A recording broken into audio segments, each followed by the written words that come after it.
are dying. Entire ecosystems are collapsing.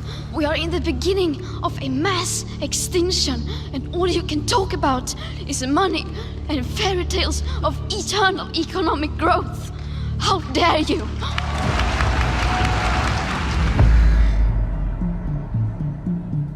This is the story of how an eccentric environmental scare grew into a powerful global industry. It's a wonderful business opportunity, okay? You want climate, we'll give you climate. There's a huge amount of money involved, and this is a huge, big money scam. There are not just now billions, but there are trillions of dollars at stake. It's a story of self-interest and big government funding. People like me, our careers depend on funding of climate research. This is what I've been doing just about my whole career. This is what the other climate researchers are doing with their whole career. They don't want this to end. If CO2 isn't having the huge negative impacts that we claimed it was having originally, how are we going to stay in business? A lot of people's livelihoods depend on it. They're not going to give that up. This is a story of the corruption of science. There's no such thing as a climate emergency happening on this planet now. There's no evidence of one. The climate alarm is nonsense, you know, it's a hoax. I've never liked hoax. I think scam is a better word, but I'm willing to live with hoax.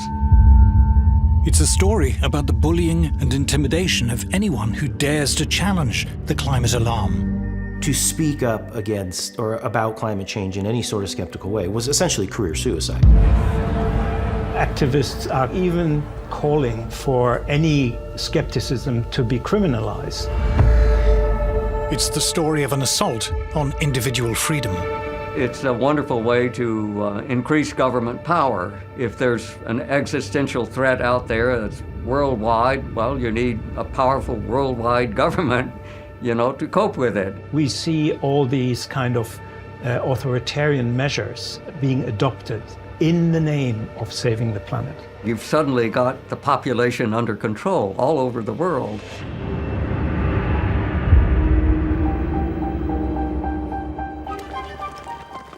We called it industrial progress.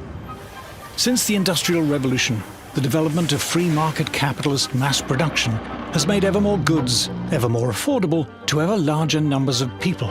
Mass production marched hand in hand with mass consumption.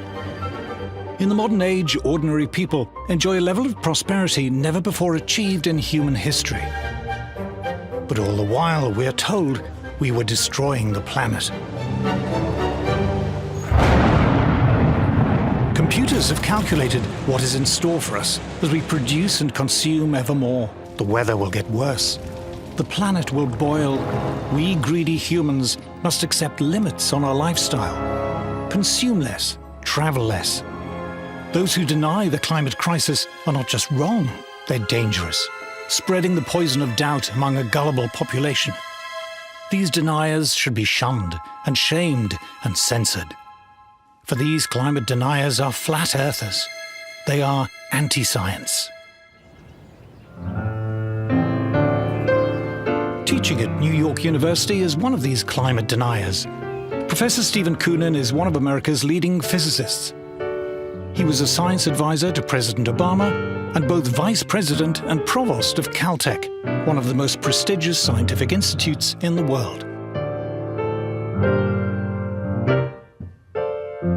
I teach climate science to my students at NYU, and I always tell them, check the data or the papers yourself. And they all come out of that course with their eyes wide open. Professor Koonin's best-selling book, Unsettled, argues that mainstream scientific studies, accepted by official agencies, do not support the notion that there is any kind of climate crisis at all. Of course, I've been called a denier. And my response is, tell me what I'm denying, because I'm quoting from you directly from the official UN scientific reports. Dick Lindzen also dismisses the claims of climate alarmists. He's one of the world's leading meteorologists, was professor of meteorology at both Harvard University and MIT, and has served on the UN's Intergovernmental Panel on Climate Change, or IPCC. Even the Intergovernmental Panel on Climate Change, if you go to their section of Group 1, which is the science, they don't support any of these claims. And I assure you, having served on it, it's biased, but you couldn't get any real scientists to agree some of the nonsense that's being promoted. Will Happer is also a denier and is another of America's leading physicists. He has been science advisor to 3 presidents and professor of physics at both Columbia and Princeton University.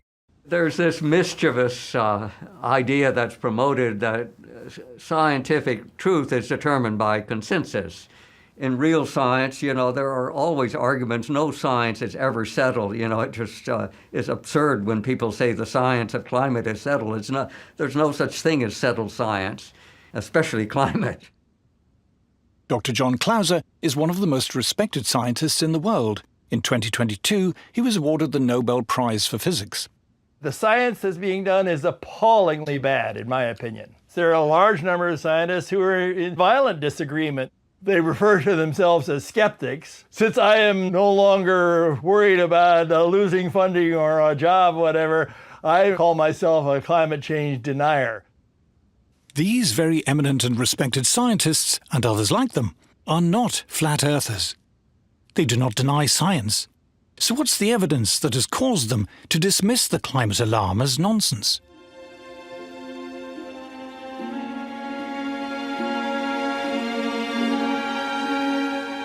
We are told that current temperatures are unprecedented and dangerously high. It's possible to check if this is true because we have evidence of Earth's climate history dating back hundreds, thousands, even millions of years. The desert of Judea by the Dead Sea. Professor Nir Shavi from the Raka Institute of Physics has come here looking for clues. Thousands of years ago, this place was underwater, and etched into the rocks are lines which, if you know how to read them, tell the story of Earth's climate history. And here's the climate. We're at the lake bed of what used to be Lake Lisan. It's a lake that existed until the end of the last ice age. Back then, the lake level was maybe 100 meters above where we're located. When we want to reconstruct climates of the past, we have to look for evidence, for clues. And when the lake existed, it had deposits. And by looking at these layers here, we can actually reconstruct how the climate has changed. Warmer water means more life, the accumulation of more shells and bones from sea creatures, and other changes that are reflected in the ancient layers of the lake bed. The lines act as a kind of thermometer, and this is just one way geologists can reconstruct past climate. In other places, we can go to stalagmite caves and see the annual rings that you have in the stalagmites, or we can drill cores from the bottom of the ocean and then look at layers there, or many other places. But here, I think this is one of the nicest places because you can actually see how the climate has changed. So when we look back in time, what do we find?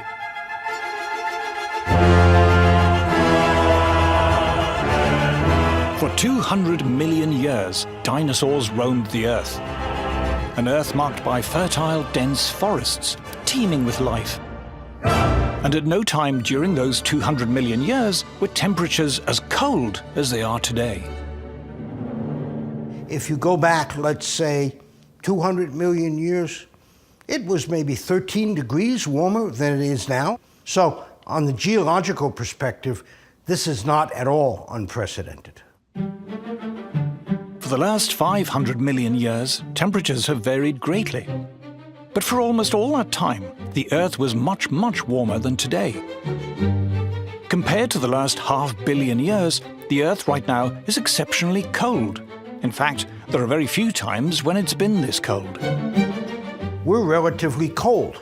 Maybe not quite the coldest it's been in 500 million years, but pretty close to it. We are in a remarkably cool period if we look over the last 550 million years. In fact, only one other time period in that last 550 million years was the temperature as cool as it is now.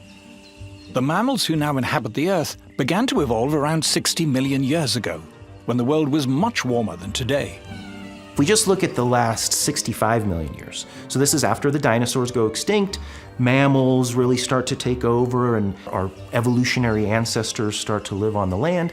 Any time period within the last 65 million years was warmer than it is essentially today.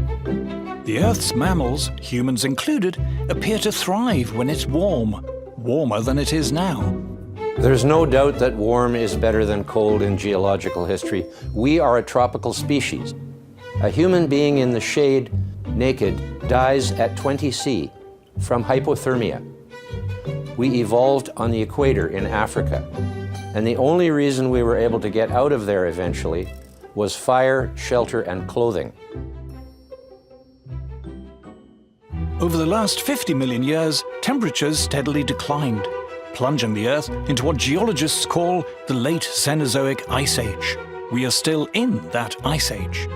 The reason there's all that ice on the poles is because we're in an ice age. Everybody knows that who knows anything about the history of the Earth. This is an ice age. We're at the tail end of a 50 million year cooling period, and they're saying it's too hot. If we zoom in on the past few million years, we see temperatures sinking, and as they do, fluctuating between extremely cold periods and slightly milder periods. The extremely cold periods are called glacial maxima, when the planet is mostly covered in ice, and the slightly less cold are called glacial minima, when there's just ice at the poles. For the past 10,000 years, fortunately, we've been in a slightly less cold glacial minimum, known as the Holocene.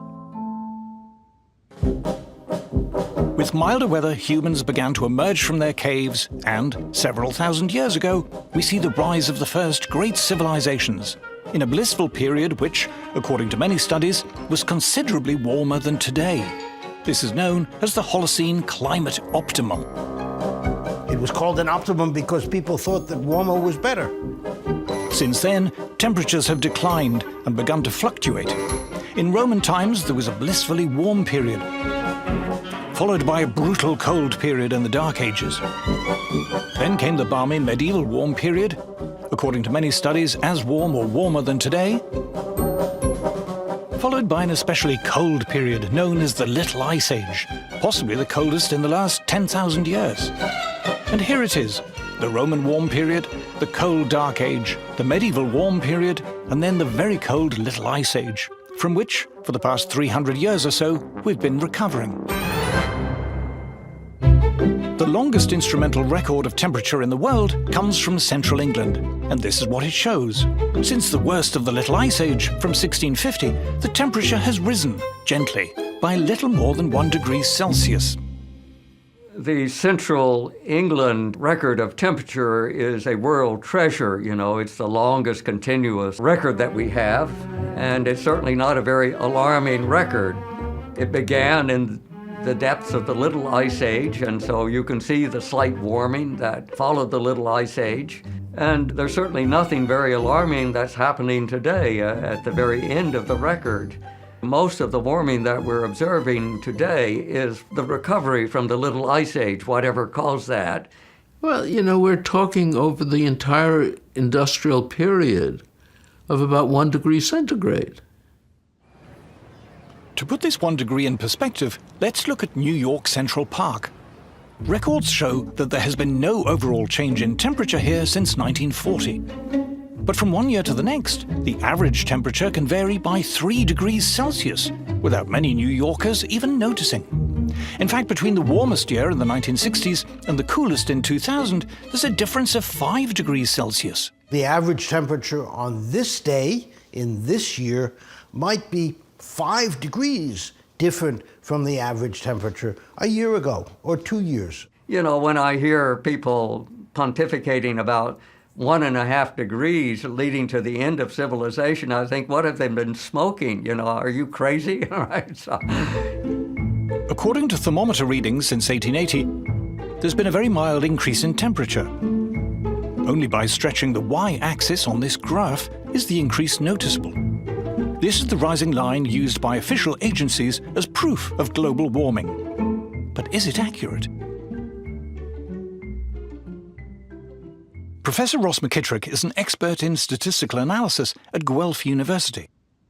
He noticed something odd about modern thermometer records. Thermometers, even in the same region, give out very different readings, depending on where they're located. I was interested in the question of how do you explain the spatial pattern of warming? So some places warm a lot, some places don't warm much. And it turns out it's highly correlated with the spatial pattern of economic activity. Where there are more people and there is more human activity, there's more heat. This is known as the urban heat island effect. Urban heat island effect is essentially London, right? You pick London. With buildings, with a lot of activities, tends to be a few degrees. I mean, we're talking now Celsius, right? Even 4 or 5 degrees Celsius warmer than outskirts. This is a phenomenon of urbanization. These days, the obvious effect is actually concrete retaining heat. This can be illustrated with a satellite heat map of Paris. The center of Paris can be as much as 5 degrees Celsius warmer than the surrounding countryside. Paris, London, Beijing, Shanghai, you name it, New Delhi, all of them absolutely demonstrated the effects. So how has this affected the official temperature record? In the early part of the 20th century, it was normal to erect weather thermometers just outside towns, close enough to check every day, but away from the heat of urban life. But over the 20th century, those towns have expanded. Suburbs have spread. There are more roads, more cars. Thermometers which were once outside towns are now surrounded by shopping malls, offices, factories, and houses. These towns and all the locations where thermometers are located, on average, they've all grown in population, let's say since 1880. You've got buildings growing up around the thermometers, you've got parking lots, so you've got all of these non-climate influences which are affecting the temperatures, which raises questions about the quality of thermometer data for monitoring global warming. To correct for this corruption of the data, an obvious solution is to use only records from rural weather stations, which have been less affected by urban development. This has now been done by a team led by Dr. Willie Soon. We combine all the best rural stations, anything that we can correct for, we correct for. And we show, if you just don't use this data set and use only rural, you get a very different kind of picture. According to rural temperature records, temperatures rose from the 1880s, but peaked in the 1940s. Then there was a marked cooling until the 1970s. After that, temperatures recover, but are still today barely higher than they were in the 1940s. What we see is that basically you have a warming from the 1850s or so to 1930s and 40s and started to warm and then cool in a substantial way to the 70s, about 76 or so. Instead of a long-term systematic warming trend, it has a variability, multi-decadal, like every 50, 60 years or so, kind of a variation. It's not just rural thermometers that show little warming. Merchant ships and other naval vessels have been measuring the temperature of the sea since the 19th century.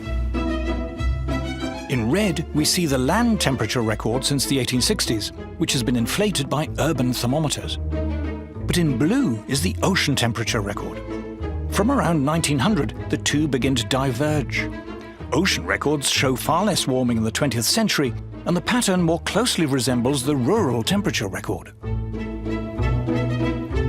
Sea is not supposed to be, quote-unquote, contaminated by urban heat island effect. Am I right? Yes? So when we compare the two records, within the range of uncertainty, this behavior actually fits.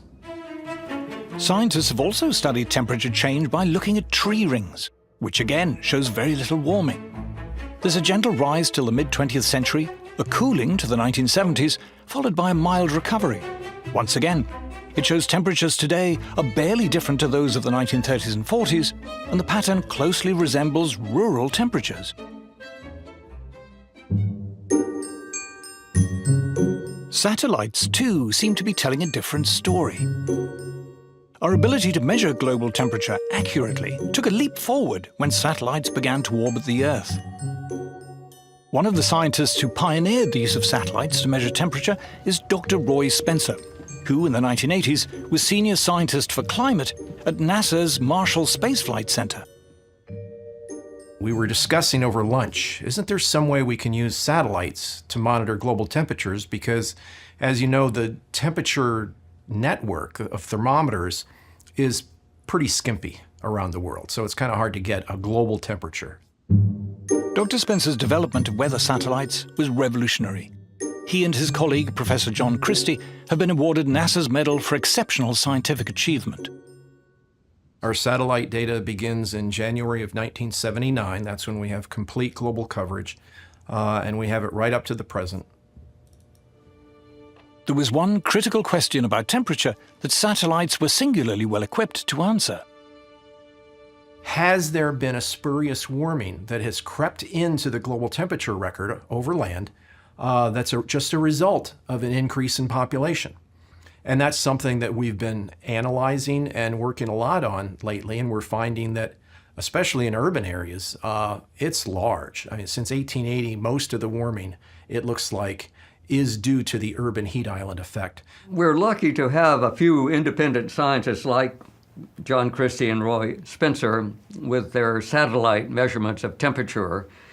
You know, before they started releasing this, ground-based temperature records were going wild. They were going up, you know, like crazy with no bounds. But now they have to contend with the fact that there's this independent and probably better way of measuring the whole globe's temperature, which is not alarming at all. Evidence from multiple sources now agree that the official global temperature record, as used by world governments and reported in the world's media, is showing far too much warming over the last 120 years, artificially inflated by urbanization. You look at the weather balloon record, the satellite record, the rural record, the ocean record doesn't warm nearly as much as land. All of these indications show that the big warming pulse in the record is the Northern Hemisphere land record. And that's also where most of this data contamination is happening. But of the mild warming that has taken place in the last 300 to 400 years, can any of it be attributed to human emissions of CO2?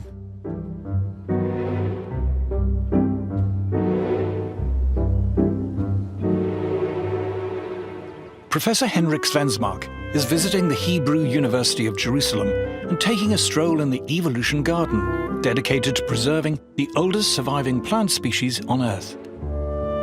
These plants aren't just pleasing on the eye. They can also tell us about levels of CO2 in the atmosphere in Earth's geological past. What we have here is a ginkgo tree, and it's actually a living fossil in the sense that this type of tree first appeared about 270 million years ago. On the underside of the leaf, there are what we call stomata, the cells where they can uptake CO2. So they're actually measuring how much CO2 is in the air, and then they adjust the number of these stomata to how much CO2 there is. And by looking at fossils and measuring how many there are at a different time, it says something about what was the level of CO2 back in time. So when we look back in time, what do we find?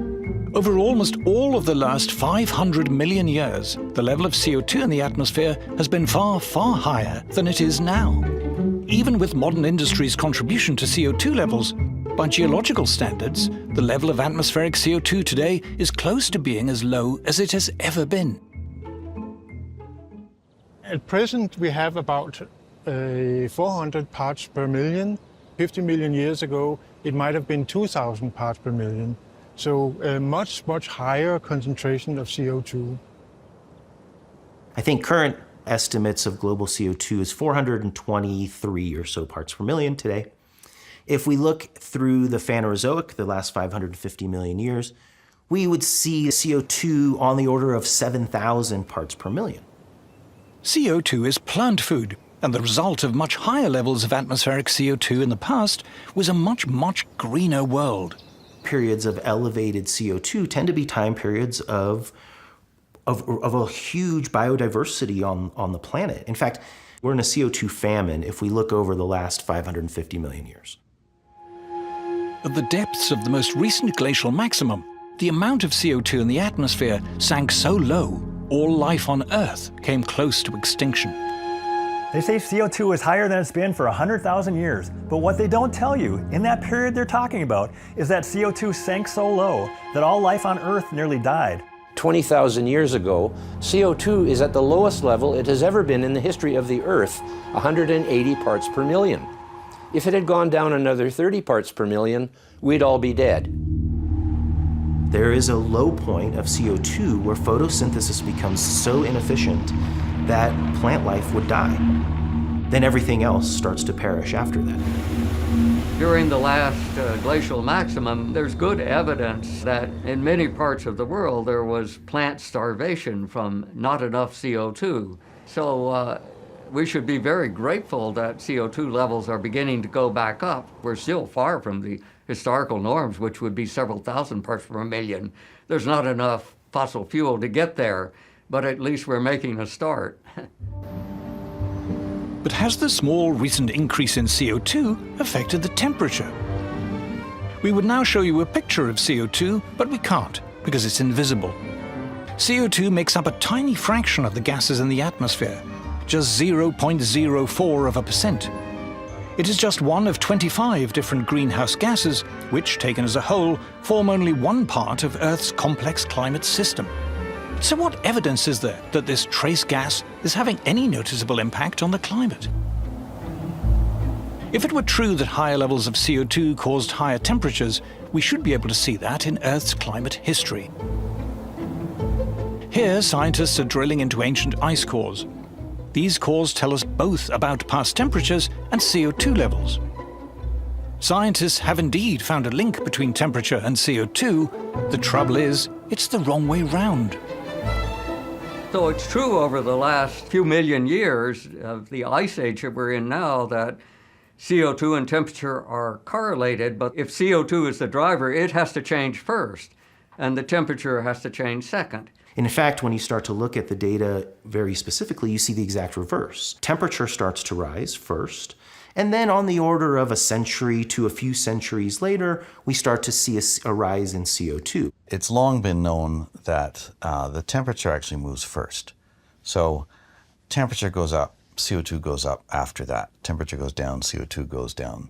Ice ages start when carbon dioxide is at its maximum, and ice ages end when carbon dioxide is at its minimum, which is the exact opposite of what would occur if carbon dioxide was controlling the temperature. The question of whether CO2 drives the climate is easily resolved. You can look back in time over hundreds of millions of years. CO2 levels have changed radically many times. Did this cause temperature change? No, absolutely not. CO2 has never driven temperature changes in the past, never. Nor is it clear in recent times that CO2 is having any effect on temperature. Here we see industrial output of CO2 since 1750. From the mid-19th century to the mid-20th century, there was only a slight increase. It's not until the 1940s that industrial production of CO2 begins to take off. But this doesn't match the temperature record. According to rural thermometers, most of the warming in the past 200 years occurred before the 1940s, and have barely changed since then. One of the embarrassments that IPCC doesn't like to talk about was that the 1930s, when human influences were much smaller, were particularly warm. That's the puzzle, that the first early part where we have such a sharp warming from the 1900s to 1930s and 1940s, CO2 could never cause the temperature rise. But the 1930s and early 40s were so hot is puzzling. More puzzling still is what happened next. By the end of World War II, CO2 was really going up, and yet the temperature was going down. From 40 to 70, while the CO2 continued to rise, this thing started to cool. What happened? Journalists were writing about the coming ice age. It was on the cover of Time magazine. 1970s, the new ice age was the big story. And how about since the 1970s? According to computer climate models, over the past half-century, rising CO2 should have led to this increase in temperature. But according to multiple satellite and balloon measurements, what actually happened was this. Well, what we've found from the satellite data is that the global atmosphere is not warming up as fast as the climate models say it should be. There's a couple dozen climate models now that have been worked on for decades. You know, billions of dollars, tens of billions of dollars have been invested in these climate modeling efforts. And we find that generally speaking, virtually all of the climate models produce too much warming over this period since 1979 up to the present. Now, even if we say the surface thermometers are correct, they still don't produce as much warming as most of the climate models say there should have been, let's say, in the last 50 years. The models, individually and even collectively, when you average over all of them in so-called ensembles, they don't get it right. You can already see that the main supports of the climate alarm movement, which are these enormous computer models, they're clearly wrong. They don't agree with what we observe. You know, they're all running much too hot. They don't get the geographical distribution of temperatures anywhere close. They don't get El Nino, La Nina cycles. They're just nonsense. All climate models are based on the assumption that CO2 drives temperature change. But actual observations and historical evidence clearly suggest that it doesn't. Yes, I assert that there is no connection whatsoever between CO2 and climate change. That's all a crock of crap, in my opinion. There is no truth to the idea that the Earth is warmer now than it has been in the past. It's a lie. There is no truth that CO2 is higher than it should be. That is a lie. Earth's climate has changed many times over the course of its long history and will continue to change without any help from us. Climate always changes, you know. Who denies climate change? It's always changing. But if CO2 doesn't drive climate change, what does?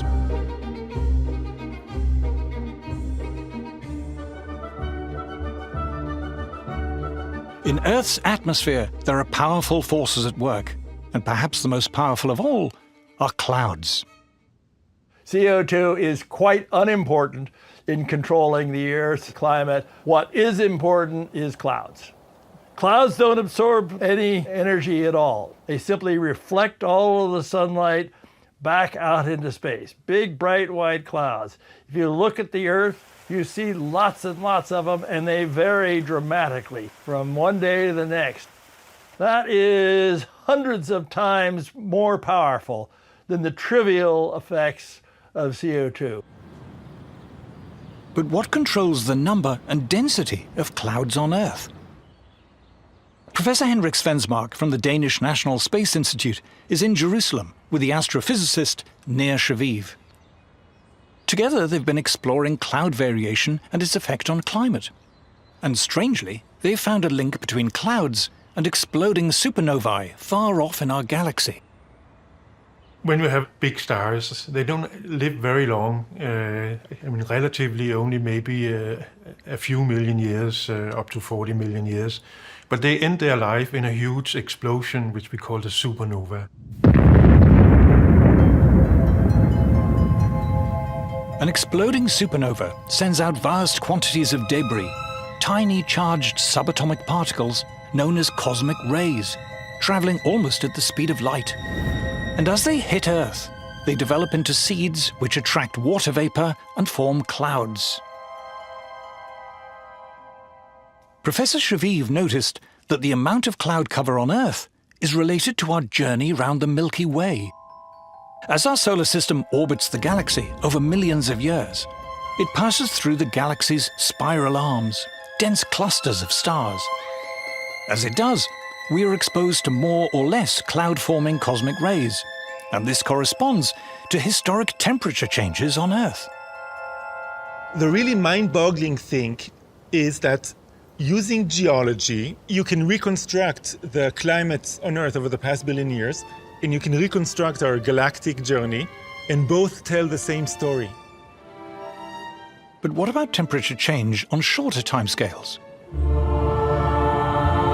The Sun, our source of heat and light, a seething mass of gigantic magnetic storms, which vary in strength and number over time, and which affect Earth directly and indirectly.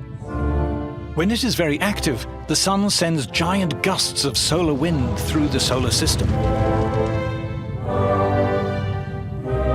The solar wind warms us indirectly by acting as a barrier, limiting the number of cloud-forming cosmic rays reaching Earth. So from the sun, we have the solar wind. It carries the sun's magnetic field out to a large distance, and it works like a shield against cosmic rays. When the sun is more active, you have a stronger solar wind, you have less cosmic rays reaching the inner solar system and reaching the atmosphere, and the clouds which are then formed are less white. They reflect less of the sunlight, which means that it's going to be warmer here on Earth. Here is a proxy reconstruction of ocean temperatures over thousands of years. And here is one of solar activity over the same period. What is causing the ocean temperature to change is clearly variations in solar activity. Because IPCC is determined to go on a narrative that only CO2 can drive the climate system, they turn off the sun essentially, right? Because the sun is just a background thing for them, that it doesn't do anything. Astrophysicist Willie Soon decided to look again at the rural temperature record for the past 150 years. Then he looked at a record of changes in solar activity over the same period. To Dr. Soon, it was obvious that it was the sun, not CO2, that was driving temperature. As of 2023, IPCC says is that the sun have absolutely zero chance to explain the changes of the climate system on a broad scale, let's say global warming or northern hemisphere. We say no. We can easily demonstrate the sun can explain all of it. There's zero for the CO2, 100% for the sun. How's that? Why are these and other studies never reported in the mainstream media? And if climate change is natural, what are we to make of the alleged terrifying increase in extreme weather events? Of the heat waves and hurricanes, of forest fires, droughts, and the rest?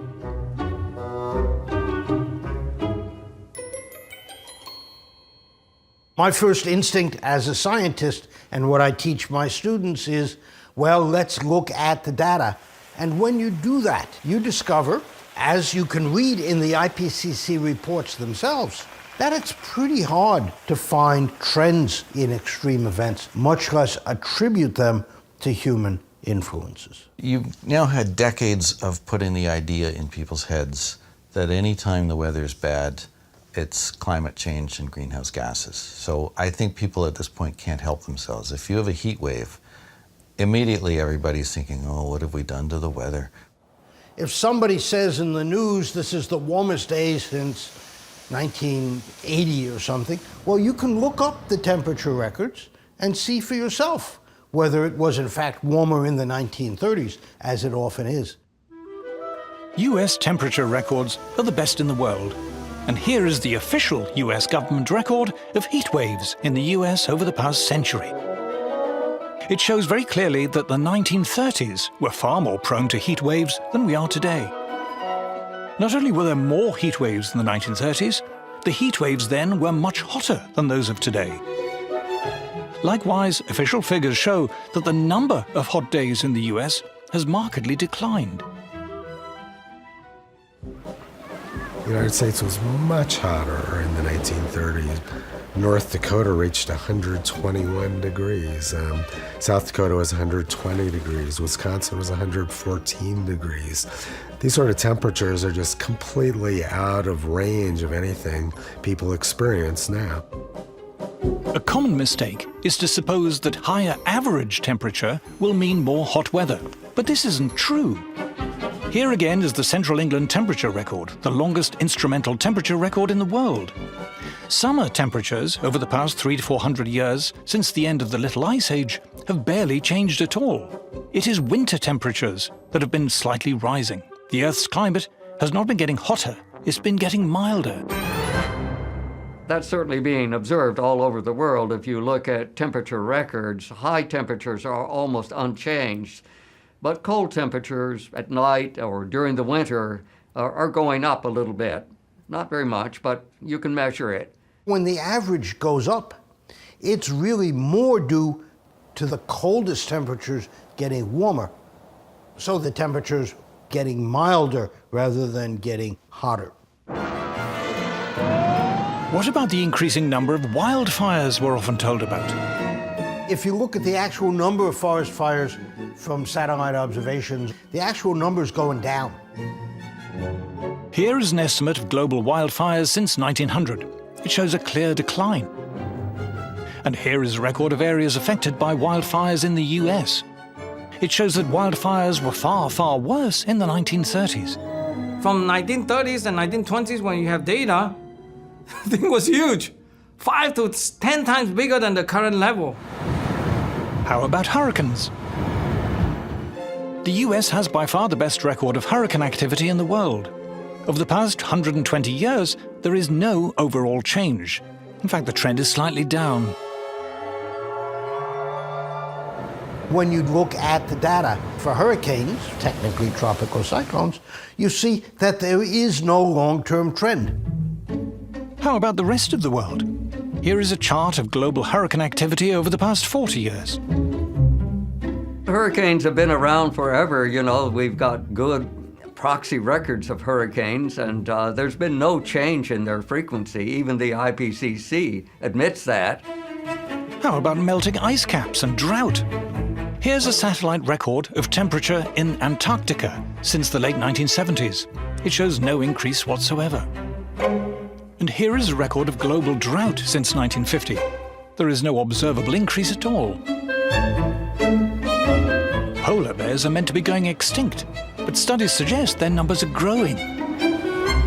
The Great Barrier Reef, too, has recently reached record levels. There's no such thing as a climate emergency happening on this planet now. There's no evidence of one. Yeah, the extreme weather event story is just absurd. There's no basis to it at all. It's just based on propaganda. The actual data shows the opposite. I've shown you the official data, the official science. Tell me what I'm denying. The climate alarm is nonsense. You know, it's a hoax. I've never liked hoax. I think scam is a better word, but I'm willing to live with hoax. But why are we told, again and again, that man-made climate chaos is an undisputed scientific fact, beyond question, beyond doubt? To answer this, we must examine the so-called consensus on climate change. Thank you very much. Until the 1980s, global warming was little more than an eccentric scare story put about by radical environmentalists. But then the cause was picked up by an ambitious young senator, Al Gore, who would soon become vice president. $1 billion a year of public money was made available for research into climate change. This quickly rose to $2 billion. Up to that level. Academic researchers in various disciplines began to apply for this climate funding. If you want to qualify for money that's labeled climate, well, you take whatever you're doing and you add a little bit of climate speak to it, and away you go. You're dealing with the sexual habits of cockroaches. You'll add, and the impact of climate. So all I have to do is add a little wrinkle to my grant application to explain how, well, I'm worried that climate change will mean the death of all the maple trees. And so right away you qualify for funding.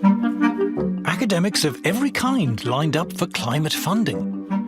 Climate became an exciting new area of interest for sociologists, biologists, professors of English literature, lecturers in gender studies, and many more. And it also served to create a community. I mean, you know, you've become a climate scientist now, even though you know nothing about the physics of climate. Thousands of papers were published on climate change and prostitution, climate change and beer, climate change and the Black Death, climate change and disability, climate change and video games, and everything else imaginable. There's an almost comical list of studies out there. Just do a Google search on climate change and everything comes up. Few of these papers ever questioned whether climate change was actually true. After you've done the research and you write the paper up, sometimes you'll find there's no effect at all from climate, but you still have to say in your papers, oh yes, climate change is real, and we just need to study this some more. Since so few of these so-called climate studies challenged the idea of climate change, it was declared that there was a scientific consensus. Climate change must be true. climate also became a new focus for government-funded research bodies. Scientific research in the United States tends to be dominantly funded by government grants. And so whatever government grants are offered sort of determine much of the science being done. It was during the Cold War that many government research bodies were set up. But the end of the Cold War and pressure on government spending has left many of them struggling to justify their continued funding. The United States Congress only funds problems, okay? Research into problems, whether it's money that goes to NASA or NOAA or National Science Foundation or Department of Energy or any other alphabet soup, organization. It's always been a problem to support your research or your existence, or raison d'etre. And so climate was a godsend. If Congress is willing to pay you to find evidence of global warming, by golly, as a scientist, we're going to go find evidence of it, because that's what we're being paid to do. And guess what? If you don't find evidence or say the evidence suggests it's not a problem, your funding ends. This totally corrupts the way we look at the science. Who was the famous gangster asked, "Why do you rob banks?" And he said, "Well, because that's where the money is." The climate alarm brought funds, and the bigger the supposed threat, the more funds seemed to flow. The publicly funded science establishment now had a direct financial interest in playing up the alarm. So there's a huge incentive to over-exaggerate or to speak in hyperbole, even if the data doesn't support exactly what you're saying, because that's what brings the funds. I was in that boat. I was someone that was defending climate change as a grad student quite a bit, because the truth is I didn't give it too much thought, but I thought, well, it's getting a ton of attention. It brings a ton of money into the earth sciences. Even if I don't buy all the hyperbole, what's the problem?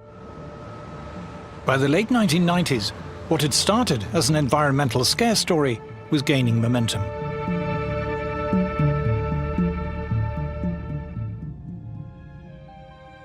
Western governments and their senior civil servants were more than willing to address the climate problem.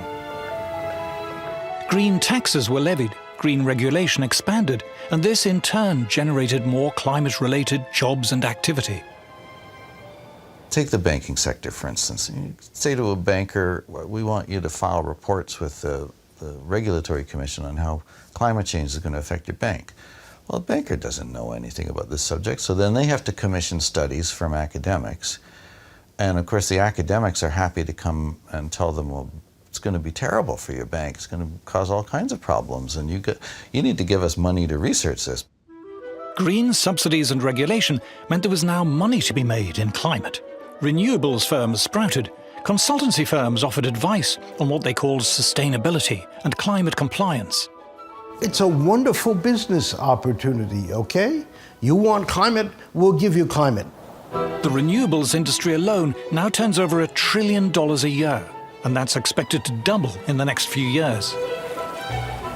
What used to be a cottage industry is now blossomed to become a major part of the world economy. The growth of this climate industry has seen an explosion of highly paid green jobs. Chief sustainability officers, carbon offset advisors, ESG consultants, climate compliance lawyers, and countless others. Students started to come into our departments as earth science departments with a focus on climate. That never happened before. But they started to look at their career prospects, and they were smart, and they were looking at who's hiring. And the fact of the matter is that everything in the hiring pool had climate somewhere attached to the name. I started a few years ago seeing programs like a master's degree in climate finance. And I just went, what on earth is climate? I understand what a master's degree in finance is. Well, now you need a university that's going to teach this program. You need professors of climate finance. Every single school or university or business will have a climate officer or climate officers and a climate program. And you look at any of these institutions or businesses, you will find they all are signed up to it, and anyone who hasn't signed up will come under pressure. At the last gathering of the publicly funded UN's IPCC, 70,000 delegates flew in from around the world. Government bureaucrats, green NGOs, carbon sequestration consultants, environmental journalists, heads of renewables companies. But this is just the tip of the iceberg. Many hundreds of thousands of jobs worldwide now depend on the climate crisis. You start building this enormous population whose job is to manage the crisis, and also explicitly to make sure that people are alarmed about the crisis, because this whole industry depends on the existence of the crisis. But therein lies the one great threat to this multi-trillion-dollar industry. All the jobs, all of the funding are totally dependent on there being a climate crisis. If CO2 isn't having the huge negative impacts that we claimed it was having originally, how are we going to stay in business? How do we justify our existence if climate change isn't this existential threat that we claimed it was over the last 4 decades or so? People like me, our careers depend on funding of climate research. This is what I've been doing just about my whole career. This is what the other climate researchers are doing with their whole career. They don't want this to end. If NASA said global warming's not a problem, where does their funding disappears, right? So they can't say that. I mean, you've got the United Nations Intergovernmental Panel for Climate Change. If they said the climate isn't changing, they'd have no reason to exist. The IPCC has a self-preservation instinct to show that climate change is an existential threat. Otherwise, there's no reason for them to be collecting the money and doing the work in the first place. There are not just now billions, but there are trillions of dollars at stake. There's a huge amount of money involved. This is a huge, big money scam. A lot of people's livelihoods depend on it. They're not going to give that up. If suddenly the notion becomes apparent that this is not such a problem, you're going to see that as an existential threat. Scientists who studied the natural causes of climate change began to be viewed with suspicion, as 2 Harvard astrophysicists discovered. How much does the sun change, and how does it change, and why does it change? And then we didn't even want to get into the temperature record, the climate thing. Immediately they will come after it, because when we started to estimate that the sun changed by quite significantly in terms of climatic sense, immediately the attack is there. Because it's not following the narrative, because they need the CO2 to be the only one, the only dominant player. When you tried to say, well, gee, we're just looking for the background of natural variability, the response would be, we can't have natural changes as an effect. It has to be human-caused. And some of that was directly stated, but most of it was indirect. Your funding for this kind of project will be dropped. This kind of project doesn't go anywhere. By that time, anything that contradicted the narrative of global warming as a serious problem was not going to get funded. Editors of academic journals came under pressure not to accept papers which were deemed to be skeptical of the climate crisis. We will not publish anything that questions this. I mean, it's not something surreptitious. Scientists who dared to point out in public that there was no climate chaos began to be sidelined and shunned. If a scientifically qualified person stands up and says, we don't see an upward trend in the data on Pacific typhoons, well, suddenly they lose standing to address the topic of Pacific typhoons, not because what they said is wrong, but because it's off message. They can marginalize any kind of criticism of the narrative by saying, you're not qualified to talk about this because you don't support the narrative. That is then, and then having marginalized everyone who doesn't support the narrative, they can turn around and say, well, everybody who counts supports the narrative, so we must be right. Environmental journalists ignored skeptics and instead offered headlines to anyone prepared to make the most outrageous claims and predictions about a climate apocalypse. It's gotten to where it has nothing to do with the science anymore. It doesn't matter if your alarmist prediction doesn't come true, you're still going to retain your status as an expert, and the media is still going to come and ask you for your opinion, even though you were crazy wrong about your predictions. But the consensus on climate is not only enforced by those in the climate industry.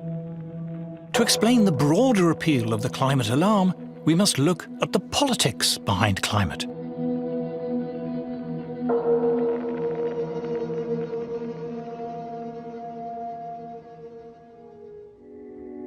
From the start, the climate scare was political. It came from the environmental movement, the sworn enemy of free market industrial capitalism. Finally, we've got them. We can claim that it is the free markets who are destroying the planet, and we need big government to save us. The climate problem, it is said, stems from the irresponsible actions of greedy, feckless individuals who have too many babies and drive too much and consume too many products, and of the capitalist corporations who pander to their whims. The solution is for government to have greater power to regulate private companies, but also to guide and reshape the lives and habits of individuals. Policy agenda has sprawled into micromanaging everybody's lives on the most minute detail. What kind of stove you can use, what kind of heater you can have, how much you can set the thermostat out, where you can drive, what kind of car you can't. According to the planners, we're not going to have internal combustion engines an hour from now. All of these things require the government to get involved, right? Because the government has to sort of force changes upon the public. If it was up to the public, we wouldn't be buying electric vehicles because, you know, they're impractical. Support for the climate alarm is now virtually synonymous with disdain for free market capitalism and a yearning for bigger government. It's liberals versus conservatives in the United States. And generally speaking, liberals are worried that we're destroying the planet. And they're also, of course, for big government. And then conservatives are at the other end of the spectrum, where a lot of them don't believe that we're destroying the planet, and they don't want government involved in their personal lives. Paying lip service to the climate alarm has become almost universal among those who depend on government for their livelihoods. This includes those in the publicly funded education, arts and science establishments. Tony Heller recalls his time at Los Alamos Labs. The entire county of Los Alamos was kept going by government money. That we had the highest incomes in the state. So naturally, people who lived in Los Alamos supported big government because that was where their livelihood came from. That was where their good schools came from. You know, everything good in Los Alamos came from the government. So of course they were all believers in big government. Among the largely publicly funded Western intelligentsia, support for more government spending and regulation is almost a defining moral badge. In these circles, to question the climate alarm is socially unacceptable. To be a climate skeptic is taboo. Somebody that goes against it really does get met with a lot of anger and vitriol, and you know, you're called a denier, a science denier, and a heretic. Your colleagues won't engage with you anymore. You don't get invited to conferences. Your students may desert you. This is all really terrible. Professors Henrik Svensmark and Nir Shaviv describe what happened when they published their results on the climatic effects of solar activity. It was like all hell had broken loose because of this work. I had no idea that things would escalate as they did, and it completely changed my life. Once we said that, people didn't like hearing it, and we became a persona non grata. I mean, I have so many instances of people doing really nasty things. When I applied for a job, a group of scientists write to the university, say they shouldn't hire me. And that's a typical story, unfortunately. If you don't agree with a standard polemic, you become an outcast, you're shunned, as if you have leprosy. For Professor Sally Baliunas, the personal attacks became too much. I retired early. And my family said I should have retired even sooner, years sooner. So they noticed the toll. It took a toll on them and me. Dr. Matthew Wailicki was an assistant professor of geology at the University of Alabama when he decided to speak out about the climate scare. As a result of the backlash, he has decided to leave teaching. To speak up about climate change in any sort of skeptical way was essentially career suicide, absolutely. There was no possible way that I would publish in quite a few of the mainstream journals that I was required to publish in. I essentially isolated myself from many of the funding institutions. This is one of the reasons you can build a consensus in a community, is because anybody who is skeptical of that consensus essentially gets kicked out of the community. Speaking out in scientific ways that go contrary to the consensus, I would say is a career killer for people at the early stage of their careers. If I were 30 years old in a university trying to make a career, I would certainly keep my mouth shut. And in fact, I went to some effort to keep my mouth shut when I was younger. I knew climate was nonsense then, but I was a little bit careful. If a young person is questioning this, they can't put that in a proposal. The proposal will be denied, and they can't effectively publish because the gatekeeper will keep them out. And so it would end their career. You have to go along with the global warming story. If you don't, you're going to get cut off, you're going to lose funding, you're going to get your career ruined, you're going to be trashed by the community, you'll be despised by your coworkers. The so-called consensus on climate has itself become a weapon, a form of bullying, intimidation, and censorship used against those who refuse to conform. It's a tool that people use to bludgeon their opponents and the skeptics and to attack their character.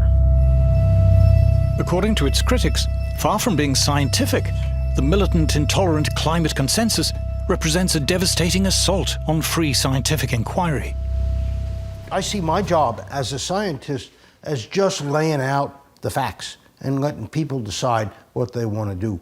When you can't talk about the facts, things become corrupt. If you shut the door on ideas, if you say you're not allowed to test it, you're not allowed to have that idea, you've left the realm of science. I don't think climate researchers will ever back down from their claim that increasing CO2 is the control knob on today's climate system. I don't think they will ever back down from that, no matter what the evidence is. It's clear it's now a cult completely divorced from science. But the apparently unstoppable climate scare does not just represent an attack on science. It is starting to shape for us a new kind of society.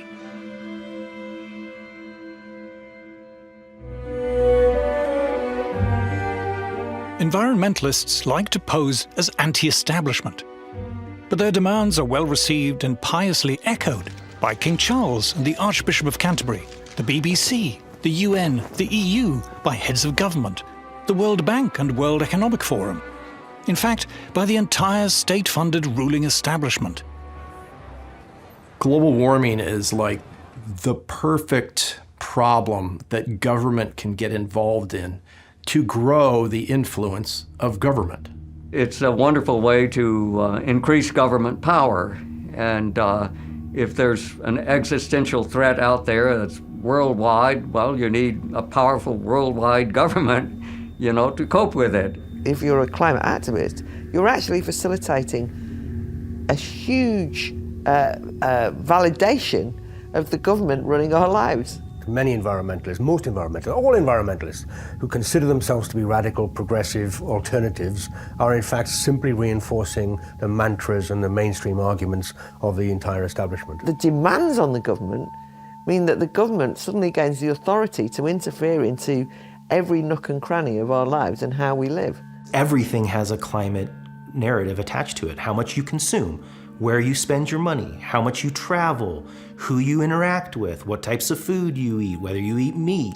Everything has some sort of aspect that can be controlled with a climate lens. Suppose 20 years ago somebody had hatched the idea that I would really like to ban cheap energy. I'd really like to control everybody's appliance purchases. I'd really like to tell everybody where they can go. And basically, I'd like to have dictatorial control over everything.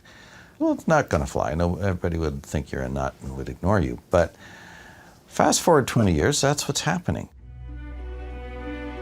The publicly funded establishment in the West is so large and powerful.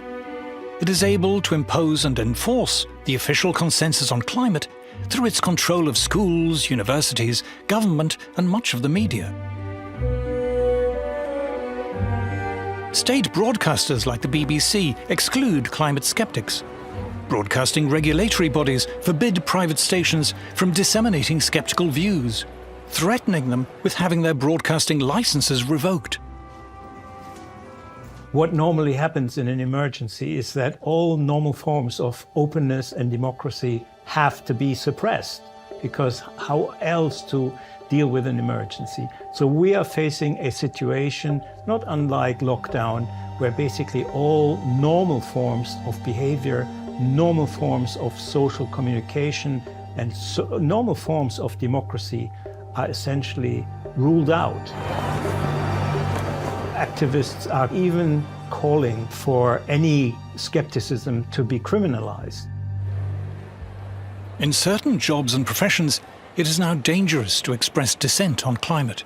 It's no surprise that people who are more skeptical will think twice before voicing their concerns, because they might risk their careers, they might risk their business, they might risk being sacked. If you're a professional of any kind in science or law or medicine, if you belong to a professional association or you are in a university, you can be fired for saying what you believe. The consequence is a censorious, authoritarian regime that has to control every move, every word, everything you want to do, because everything you do is a potential risk to the survival of mankind.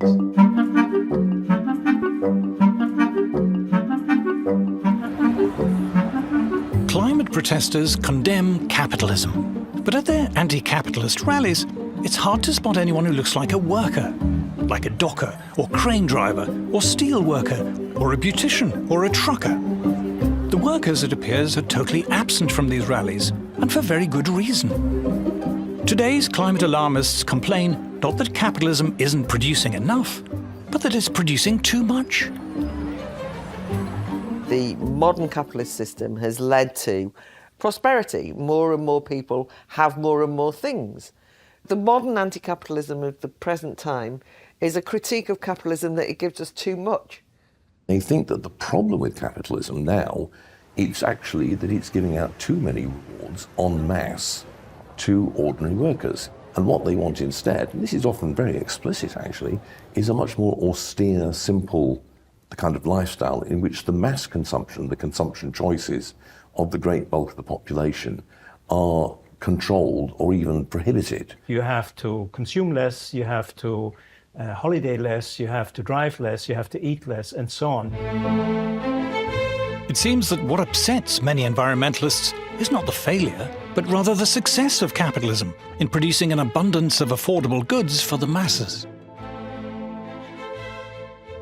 Ordinary working people, for once, we've arrived at a point in history, in the Western world at least, where mass manufacture has allowed them cheap clothes, cheap food, cheap furniture. Therefore, you get a clash when affluent environmentalists express their disdain for mass consumption. People going on those big, huge cruise ships. Like, what are they doing? Oh my God, there's all those cruise ships, like ruining Venice, you know, ruining all our beautiful... We own them, don't we? They're not... What are they going there for? What you have here is a classic example of class hypocrisy and self-interest masquerading as public-spirited concern. You could take these kind of green socialists much more seriously if they lived off-grid, they cut their own consumption down to the minimum, they never flew. Instead, you get constant talk about how human consumption is destroying the planet, but the people making all this talk show absolutely no signs of reducing their own. What environmentalists call degrowth is being achieved by the trashing of our conventional energy and transport systems, and the forced introduction of expensive and unreliable alternatives. Already this is having the desired effect on industrial manufacturing, which is straining under the burden of punitive green taxes and regulation and higher energy prices. The people behind the climate alarm couldn't give a damn about manufacturing. They have nothing to do with it. They don't know people who work in manufacturing, whose jobs and lives depend on it. They're not excited by industry or industrial progress. They explicitly want to shut it down.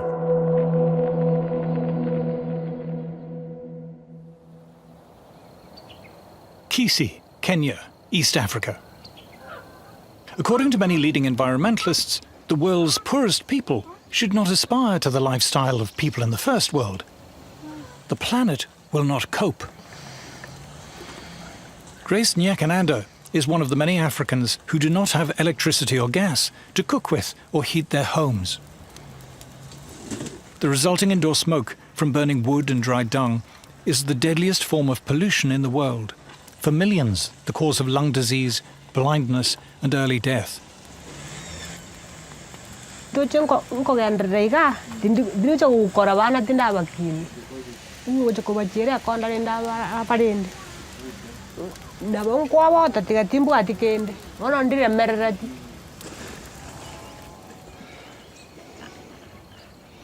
It's not just cheap, reliable electricity that Africa needs. Agricultural productivity here is incredibly low. Increasing it takes fossil fuels to make fertilizer and drive tractors and other farm machinery. Jasper Mashogu is a farmer. Each and every African wants to develop, and improving agriculture is one of the easiest ways to do that. Agriculture is tightly tied to fossil fuels that the Western nations are saying we should not have access to. Around a third of the food produced in Africa rots before it ever reaches the mouths of consumers. To prevent this terrible waste, Africa needs plastic packaging, refrigerated lorries, and good roads. All are opposed by Western environmentalists. All come with industrial development. All rely on affordable fossil fuel energy. Diarrhea from drinking dirty water still kills hundreds of thousands of African children. But clean water requires large industrial water purification plants and a modern water supply network. And this will come only with cheap energy. I think it's pretty obvious that the West has got what it has because of fossil fuels. When people say Africa doesn't need fossil fuels, I wonder. I don't think they want what's best for us. They don't want us to develop, and that means we continue being starving. We continue being poor. Most people don't know what climate change is. They don't care. They want food on their table. They want to beat poverty. They want to beat hunger. They need money to better their lives. They want to flourish. That's just it. When they use the word sustainable development, they're talking about no development. Exactly. I mean, the point is that to develop sustainably means not to use too much energy, not to use too much carbon. Net zero. The idea that you mustn't use too many resources. The fact you mustn't produce enough consumer goods because consumption is bad. So ultimately, the idea of development is out the window. The Greens think the Africans should never use their resources the way the Europeans or the Americans or the Canadians or the Australians have used theirs. They are also in favor of punitive taxes, border taxes on any African country that wants to export their goods to Europe if they do use their resources. So that sums up the ethical ruthlessness and depravity of the green agenda. But climate alarmists have a problem. Many countries in Africa and across Asia are simply ignoring the environmentalist demands of Western governments and international agencies. Communist China is estimated to be building an average of 2 new coal power plants a week. China now uses more coal than the rest of the world combined. Which is one of the reasons why this whole climate agenda is falling apart, because the rest of the world is not cutting emissions, is not moving to renewables. In the West, too, for many people, climate alarmism is wearing thin. Ordinary people are not stupid. They have seen one ridiculous claim after another fail over and over. What this does is leave people with a profound and justified cynicism about what the scientific establishment says and about what the government says. To fix the climate crisis, we're told, we must give up our cars. We must pay more for fuel, heating, clothes, food, fly less, limit where we go. This attack on mass travel, mass tourism, mass consumption holds little appeal to the masses. People have started to realise it's going to cost them a lot of money to simply live the lives that they weren't leading, that they want to lead. And as soon as that started to happen, I could see people in the United Kingdom who had previously been indifferent to environmentalism suddenly think, how dare they do that, right? How dare they try and take away what we consider to be not luxuries, but necessities. The whole policy of sustainability is about restraint. It's about restriction, it's about doing less. And that, obviously, for most people is anathema to their everyday needs. The fact that there is actually an ideological movement of people who think that cheap mass production of whether it's houses or anything else is a problem. I mean, for God's sake, no wonder people become disdainful of the kind of middle-class outlook of environmentalism. But that is literally what people say. How can we stop people buying cheap things in shops? When climate protesters climbed onto an underground train in London's East End, they were not cheered on by working commuters. They were hurled abuse, pelted, angrily dragged off the train, and received rough treatment on the platform. If you were to go into a pub frequented mainly by what the Americans call blue-collar workers, you will find that being sceptical about climate change policy is not going to get you thrown out. Quite the contrary, somebody will probably buy you a drink.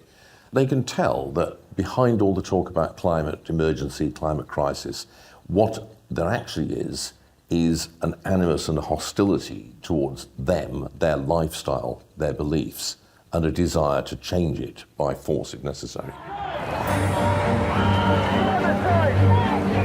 Punitive and restrictive policies, carried out both in the name of climate change and COVID, have sparked protests in Britain, Canada, and other Western countries. Anti-establishment politicians and movements are gaining support. What they underestimated was the fury that this would meet with ordinary people who just say, you can't do this, so you suddenly get this new movement. Many working people are not merely sceptical, but positively angry about the climate alarm and all that flows from it. There is a suspicion, or perhaps realization, that climate change is an invented scare, driven by self-interest and snobbery, cynically promoted by a parasitic, publicly funded establishment hungry for ever more money and power. An assault on the freedom and prosperity of the rest of us.